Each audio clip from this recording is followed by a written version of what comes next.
Truthful Tuesday is here. That tell all was so good, but let's be honest, episode 2 looks even messier. Today we're unpacking cheating confessions, sugar daddy rumors, walk offs, and one woman who fully admits she's a horrible person, and somehow she still wants to be mayor of her town. Welcome to Socially Connected with Kelly, where we do real talk, real reactions, and zero pretending that this franchise isn't holding us emotionally hostage. Make sure you're subscribed to the podcast.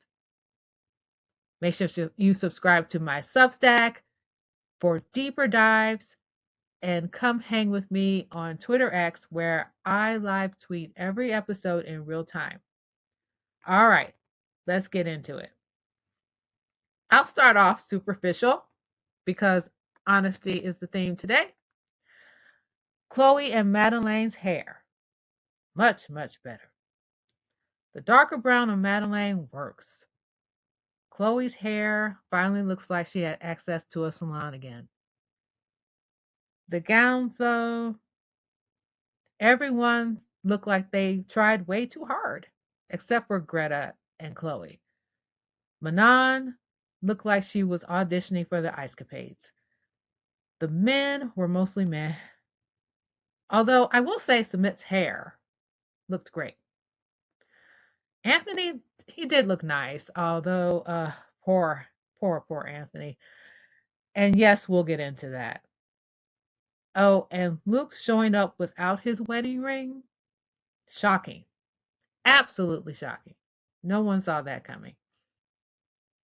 Let's briefly get into Greta and Matthew because there's a lot there, but they're not the main event today. Greta got a job in the UK working in the animal movement, and she travels too much now to keep Hazel, her cat, with her. But seeing Hazel pop up on that screen at the tell all was honestly really, really sweet. Watching their breakup footage again was rough, especially for Matthew. You could tell it still hurt. Greta's friends came hard at him for not validating her feelings or even clearing a drawer for her, which, to be fair, I understand. But it still felt like they were piling on him a bit. Greta admitted she had lost feelings for him before moving to England and that the sexy time fell flat. And meanwhile, Matthew reveals he started a new relationship 5 or 6 months later after they broke up. He calls this woman his soulmate. If I were Greta, that would sting a little bit. Now, let's talk about Chloe and Johny, because this is where things get really interesting. Johny admits he went through Chloe's phone. Chloe then casually drops that she cheated in the relationship. Now, she says it was early on, but she still cheated. She mentions this so casually, like she was ordering coffee. Then Johny decides, I will add a little bit more. He then tells us that a man sent Chloe $20,000. $20,000. So we're all wondering, does Chloe have a sugar daddy? And more importantly, how does one acquire a sugar daddy? Asking for a friend, obviously. And then Johny reveals that they had sexy time the same day they broke up. I'm sorry, what? Why? How? Who suggested that? And did anyone ever think this through? The entire segment was unhinged. Now for Manon and Anthony. Manon openly admits she thinks Anthony working in fast food is beneath them. She's decided to run for mayor while calling the town the asshole of France. Let that sink in.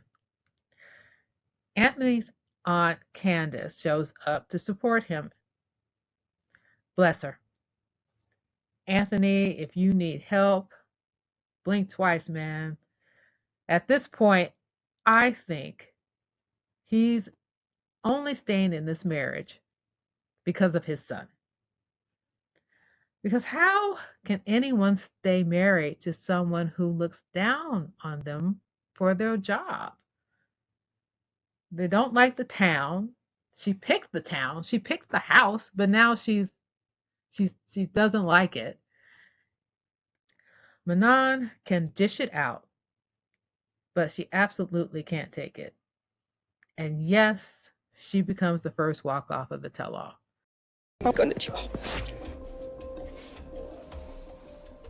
Don't say those things. That is not cool.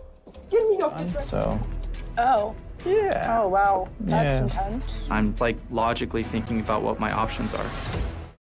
So, what was the biggest surprise of the tell-all for you? The cheating confession, Chloe has a sugar daddy, or Manon fully stepping into her villain era with sterile shame? Join me next week as I recap part 2 of the tell-all, because if this was just a warm-up, we're in for a ride. And remember, you can always go deeper on Substack and follow me on Twitter X, where I live tweet every episode of 90 Day Fiancé. The links are in the description, and I will see you next time. Bye!